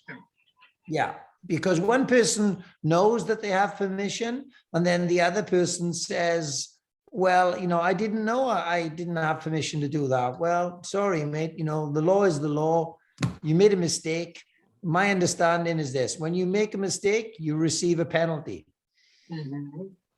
Ignorance of the law is no excuse. Correct. Or at least that's how they view it in the US. Yep. Same here. What do you think, Rick? Yeah. Well, for me, the same. It's like you're always going to have cheaters. So the only thing you can count on is that people in the end will indeed follow the law. And if it's either by choice or if it's either by someone enforcing it, it's going to be a bit of the Wild West, I guess, just like anything in blockchain in the beginning. Rick, let me give you another example, right? In the UK, you can buy certain pieces of clothing that are manufactured by the actual, by Ralph Lauren, let's say. I can go to Turkey, and I can buy Ralph Lauren shirts in Turkey. Right? Counterfeit. Yeah. So exactly, counterfeit, right? So I think it's very clear that there are going to be counterfeiting things going on for sure. I think 98% of the space is going to be okay, and 2% of the space is going to be bad, right? And that's just how it is. We all have to work hard on creating the right rules and regulations, and then a percentage of humanity will follow the rules, and a percentage won't, by the way. I think actually NFTs have an advantage because, well, usually the artist itself, he commissions one person and he says, okay, Jeff, you can mint my NFT. Someone else goes and does that on another chain. Well, once there's, for instance, digital identities involved, and you have an Atala prison and your artist can give his digital stamp or signature or whatever, you have a validated one, and then every buyer can just go watch. And I think it will evolve to something like this, And that's actually pretty easy then anybody buying an NFT can then just check like, okay, is the artist okay with it? Is that the correct one, or is that some counterfeit one? So I believe that actually the NFT part with the blockchain can be actually easily, or not easily, but will be used to realize that. Guys, here's what I think the future is going to hold. I think in the corner of the NFT, there'll be like a little rotating hologram, and that hologram will be generated when the NFT, so all of the governance and provenance of the NFT, there'll be a little official hologram with everything, all of the technical stuff whizzing around in that hologram. That will be impossible to replicate as far as a copy is concerned. And at that point, when the whole NFT game moves forward, a bit like a banknote, when you have a banknote and you've got like a little hologram thing, the forgers, they can't copy that because it's too technically difficult for them to copy. That's probably where we're going to go in the NFT space at some point. Interesting. Basically, I just wanted to say the same thing about the Atala probably having some sort of you know, maybe even with smart contracts, maybe we can have a minting wallet signed by the artist, him or herself, that confirms whatever. I think that's coming soon, like Jeff said, sooner than you think. Maybe some high technical solutions down the line, but this will be, I think, pretty soon. It's actually a good my project. contracts- It's a good project for Catalyst, I think, actually, to have something like a signature solution for artists. That would be something that benefits the whole NFT space. So that's where smart contracts actually come in, I think. You know, we're not seeing that yet. Now all we've got is metadata, but you start tying NFTs to smart contracts, and all of a sudden everything is validated by the protocol. You know, you might actually go ahead and add the NFT or the little holographic kind of thing that Jeff is talking about. Bless you, my man. I see you taking a sip there. But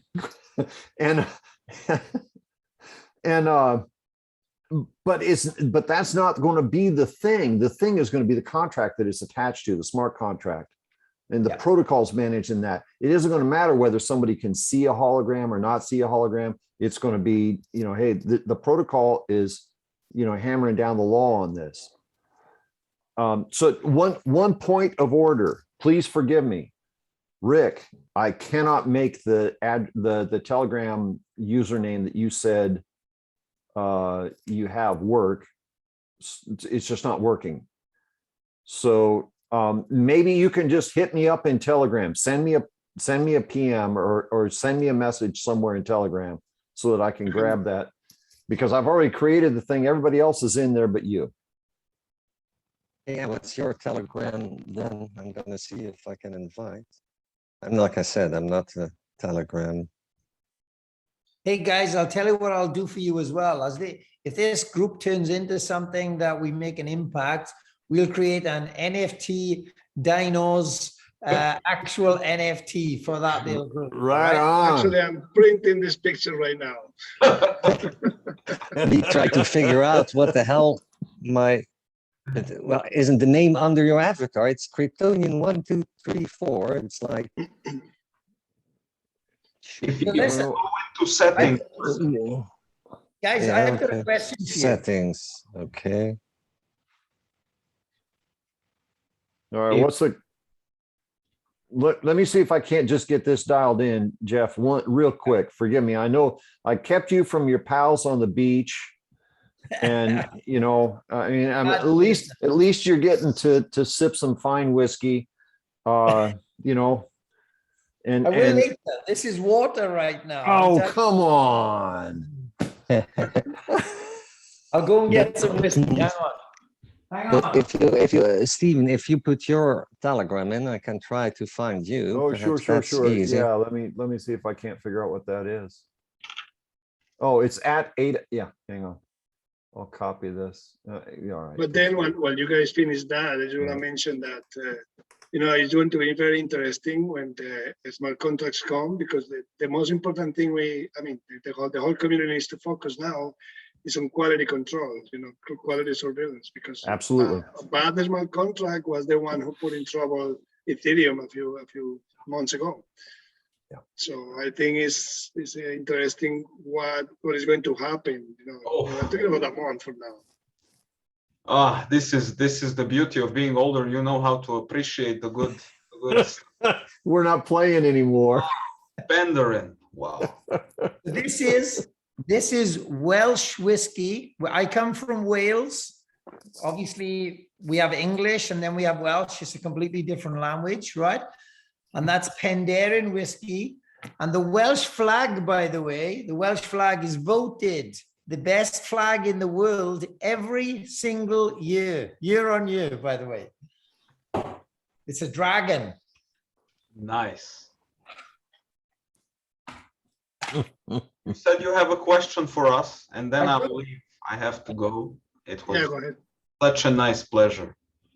I have a good little question. I know our time is tight, but it's an important question. Okay. So for me to create mainstream adoption, massive mainstream adoption of NFTs and NFT uses, Joe Public comes to a website and he wants to buy a ticket to a concert, or he wants to buy a painting, or he wants to buy a player card. Let me tell you what Joe Public wants to do right now. He wants to come to the website, he wants to enter his credit card details, and then he gets his NFT. He does not want to set up a digital wallet. He does not want to set up a Binance account. He doesn't want to do any of that stuff. It's a barrier to entry, right? So one of the things that I'm wrestling with my team is like, guys, I know lots of dinosaurs. They don't want to do this stuff. So one of the things that we are considering doing is allowing our platform to allow Joe Public to buy the NFT. We then send them a certificate of ownership that they own the NFT. We send them a URL link where they can see their NFT in all of its digital glory, but they've just bought it with a credit card, right? If they want to put their NFT into a digital wallet, they can do that at a later stage. We're going to store the NFT securely for them in a wallet. We're going to make it easy for them to join this space. And using our Academy videos over time, we're hoping to educate our audience on it's a good idea to set up a crypto wallet, and it's a good idea to get some Cardano and all that sort of stuff. But to expect them to swallow those messages on the front end when they just want to make a quick transaction, I believe is a huge mistake, right? And I'm just being honest. Now, some of my, like Adam Dean and some of the other guys are like, oh my God, this is heresy. Look, I know it is, I got it, but we lose 98% of our audience when we ask them to do those things. How do you guys feel about that? That's the reality, right? That's a spot on reality. I did send a link to a site called AdaPay.finance that supports, I think, fiat to ADA payment, which is only a part of your problem and maybe a smaller part of your problem. But I do agree. I do agree that puts a little bit more responsibility and security issues on your side, because then you have to think about, should I have separate wallets? How do I handle this? Have to have a database of these people. What if they get hacked? Blah, blah, blah. But okay, I mean, the reality is for mass adoption. I think that's, and even for me, let's say, hey, I want to have 5 NFTs. I don't want to set up another wallet for that. I just want to dabble in it, and maybe I want to sell it tomorrow, right? Yeah. But the legality gets a lot more complicated and the technical side gets complicated.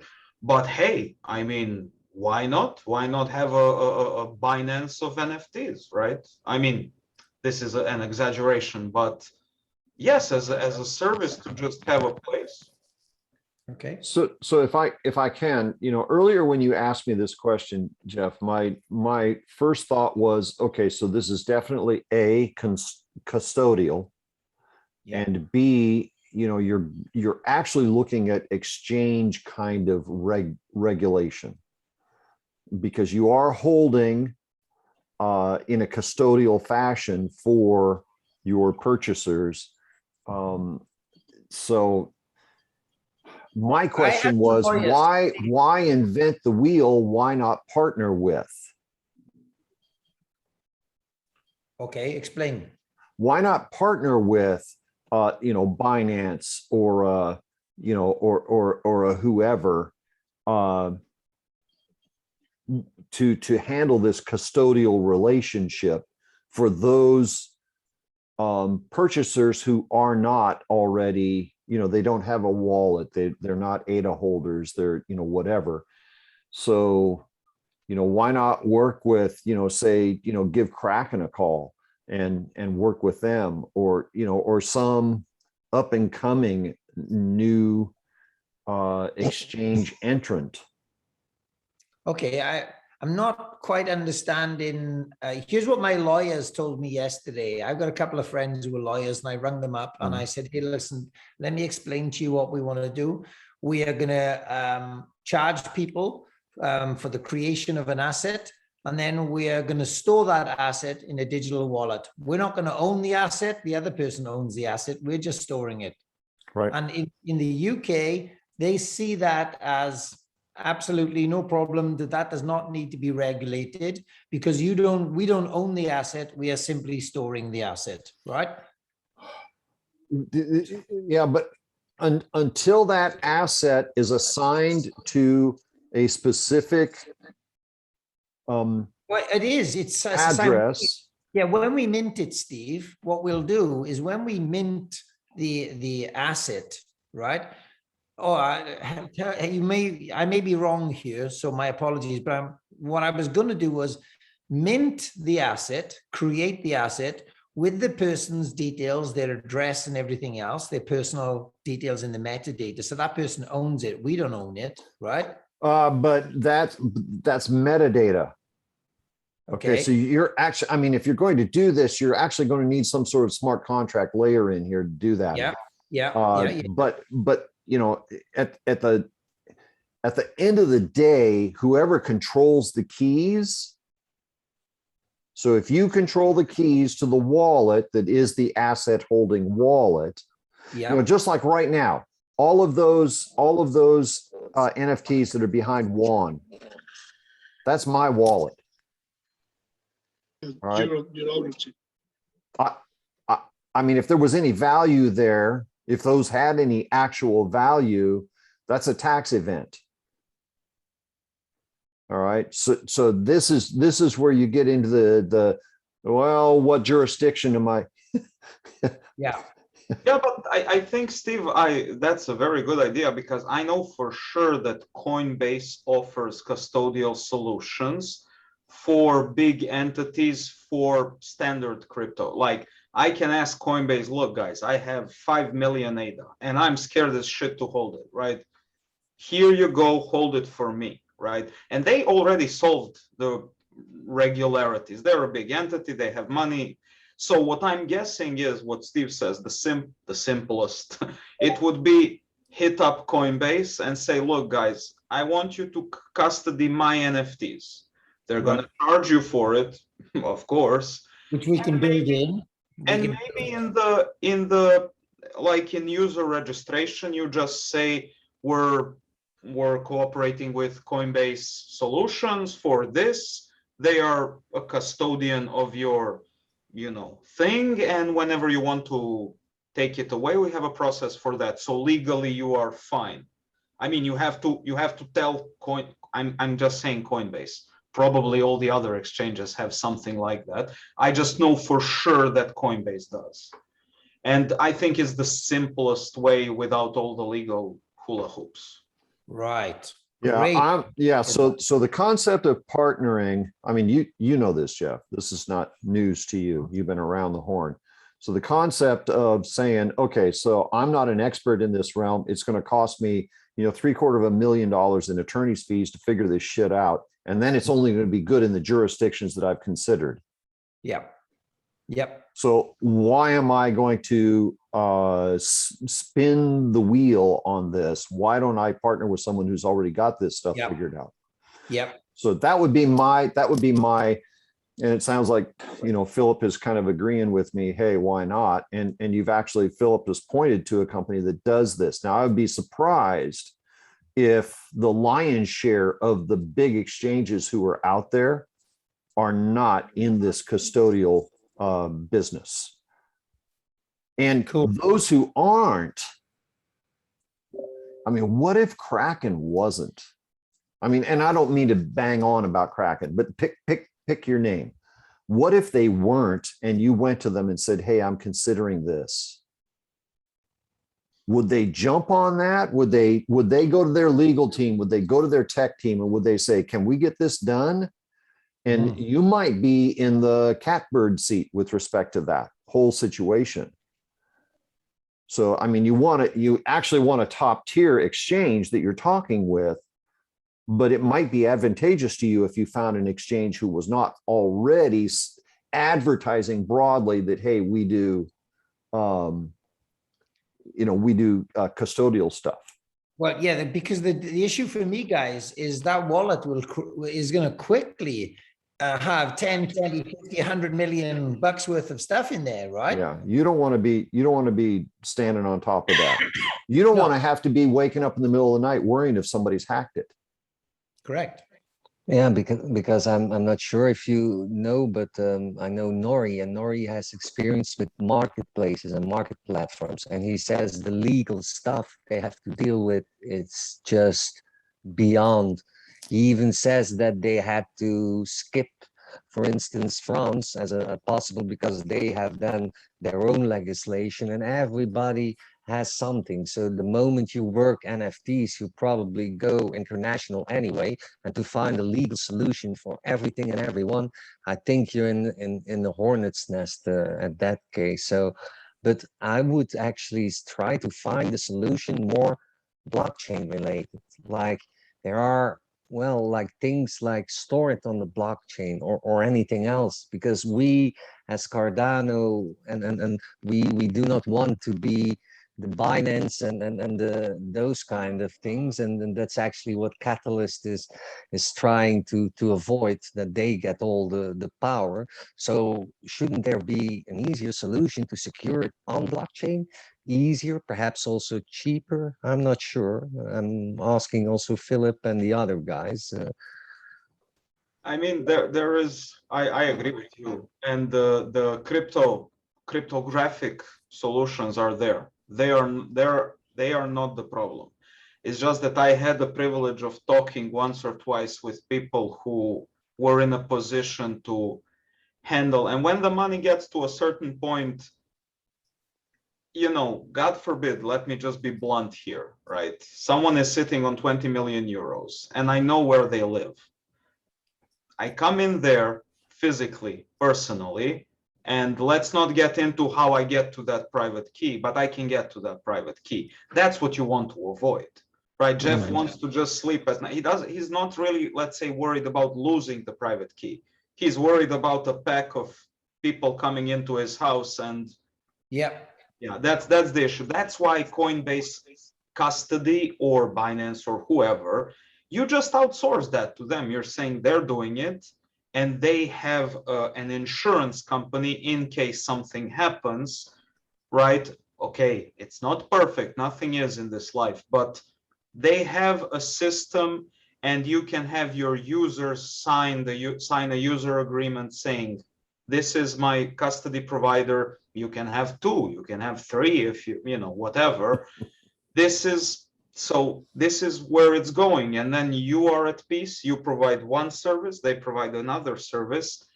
And the clients need to be aware that they can always put it in their own wallet if they want to, right? Perfect. Yeah. So my question would be, can you offer that choice to them at the purchase time? In other words, custody it, yes, or give it right to me. Right here's my address.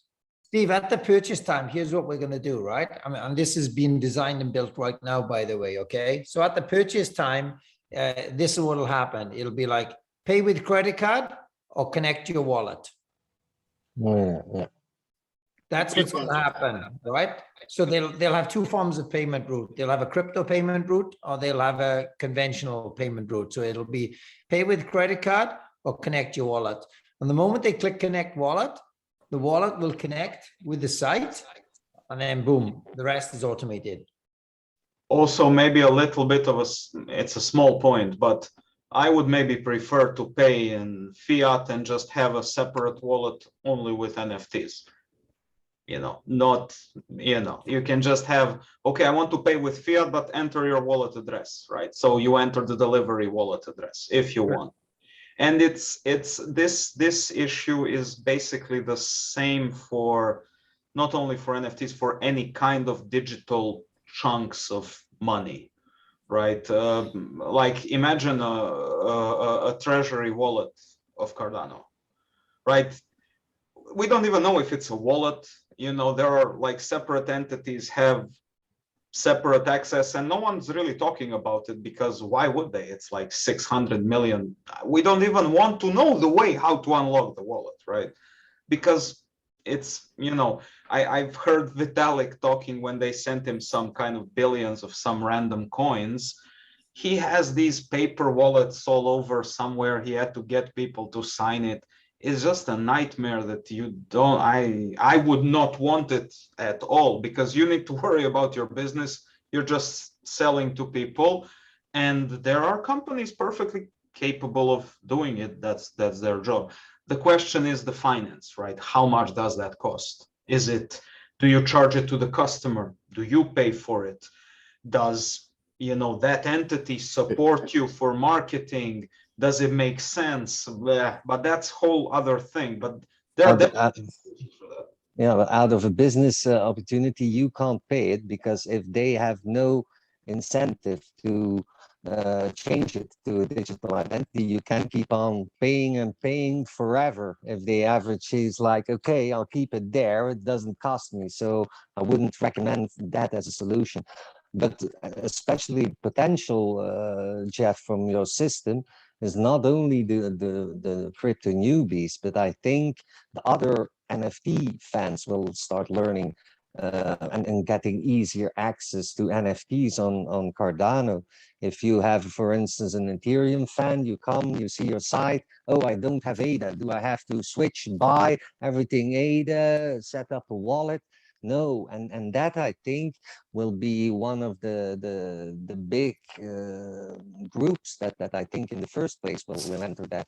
So the extra option that Philip said, like pay in fiat, send me to that wallet or to something else, I would surely implement that because for those people that will be perhaps even more interesting. Yeah, that's precisely what we intend to do. My goodness gracious. Am I ever glad you showed up, Jeff? Yeah. So JP and Jacob, there were 3 or 4 guys on the Discord server for Mad and Art that said they were going to try and show up. And I was sorely disappointed, and then you showed up. So hallelujah. No worries, buddy. They are actually busy right now. I know what they're doing because they're sending me communications right now. If you saw some of the stuff they're working on right now, the documents, you'd kind of understand, really, to be honest with you. No worries. I do want to say right now, holy shit, they pulled that off in less than 48 hours. Getting my little thing done. Oh my God. Steve, I got to tell you the truth. I did give them a little nudge, by the way, because when you told me you wanted it done by Wednesday, I'm like, fuck, cheers, Steve. No, thanks for that. I was thinking like 2 weeks time or something. Mm-hmm. So yeah, try not to drop me in the shit next time. Next time, ask for the delay before you say yes, Jeff. Yeah. Yeah, thank you. Thank you. Amazing, Jeff. Thank you for coming in the name of the Swarm, in the name of everyone here. We'll Really, keep in touch. Hopefully, I'll contact you about next Wednesday. I'll tell you what needs to be done. It's very simple. It's low impact. You just come and talk. We'll set up everything else. Yeah, great. Yeah, super. I mean, guys, listen, I've loved the call tonight as well. I'm so grateful to all of you. Thank you so much. Apologies for my lack of knowledge in certain areas, but it's nice that we're all admitting that some of us are really good in some areas and some of us are not. And that is cool, and that is completely accepted. And I want to thank you all for your contributions. It's really been invaluable to me. I'll be straight on the phone to JP in a second, just sort of updating him. And let's keep this thing going. You know, let's make sure that we continue to list problems that we've identified and then identify the solutions. So maybe this call could spin off. So, hey, look, here's a few questions that we threw up in this call. What's the update on those questions? So that we're always making progress on our discussions and we're not forgetting anything. We're identifying solutions all the time from each call. Yeah. And just keep in mind, this is like the five of us just happen to be here. There's like 100 more people that just could have accidentally came into the room, and you would learn much more from them than from us. We're all just learning. And also that is, you can have a room every Saturday if you want. Maybe it's too early for that. You can have whatever, right? Wherever you need help. You know, Steve, he can guide you, and all of us can as well. So thank you for showing up. I have to leave. It's been a pleasure, all of you. Juan, Rick, Stephen, and Jeff. Thank you very much, and we'll keep in touch. It's Take great. care, guys. indeed, very great. much a fun evening, so to speak. Bye. Yes. A Thank you, guys. learning one too. So that's always I'm the not- best combination. Did somebody turn off the recording already? Oh, pause or stop recording. Okay, No, guys, it's I'm going to still shut the recording. recording off. Thank you very Yeah. much. Okay. All right.